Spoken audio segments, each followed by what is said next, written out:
আমার হাতে যে ফোনটি দেখতে পাচ্ছেন স্যামসাং A10। তো একজন মহিলা কাস্টমার আসে আমার কাছে ডিসপ্লে চেঞ্জ করার জন্য। কাস্টমার যখন সময় আমাকে ডিসপ্লের দাম জিজ্ঞেস করে, তারপরেই আমাকে দাম বলার সাথে সাথেই কাস্টমার আমাকে উঠে বলে যে এগুলো 400-500 হলেই তো ডিসপ্লে লাগানো যায়, আপনি এত দাম বললেন কেন? আসলে আমরা মার্কেট থেকে ডিসপ্লে কিনে এনে আপনাদেরকে লাগিয়ে দিই, এখানে 150 থেকে 200 টাকা আমরা পাই ডিসপ্লে একটি লাগিয়ে। তো আসলে আমরা এই ডিসপ্লেগুলো মূলত আমরা নিজে বানাই না, আমরা মার্কেট থেকে কিনে এনে আপনাদেরকে লাগিয়ে দিই। মোবাইলের দোকানে লাখ লাখ টাকা ইনভেস্ট করে যদি ডিসপ্লে লাগিয়ে 150 থেকে 200 টাকা যদি না পাই, তাহলে এই কাজ করার কোনো মানে হয় না, অন্য কাজ করাই ভালো। তো একটি ডিসপ্লে লাগাতে গিয়ে যদি নষ্ট হয়ে যায় ডিসপ্লে, তাহলে আমাদেরই জরিমানা দিতে হয়। মোবাইলের কাজ করা কতটুকু কষ্ট শুধু টেকনিশিয়ান ভাইরা বলতেই পারবে যে এইগুলা কাজ করতে কতটুকু কষ্ট হয়।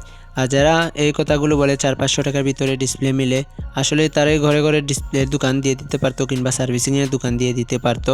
আসলে সবাইরই দিয়ে সব কাজ হয় না, যে এটাই প্রমাণ। আর আপনারা যারা 400-500 টাকার ভিতরে ডিসপ্লে লাগাতে চান, আসলে আপনারা একটা ডিসপ্লের দোকান কিংবা মোবাইলের দোকান দিয়ে দিন, তাহলে 400-500 টাকার ভিতরে ডিসপ্লে লাগাতে পারবেন। ভালো লাগলে ভিডিওটি শেয়ার দিয়ে রাখবেন।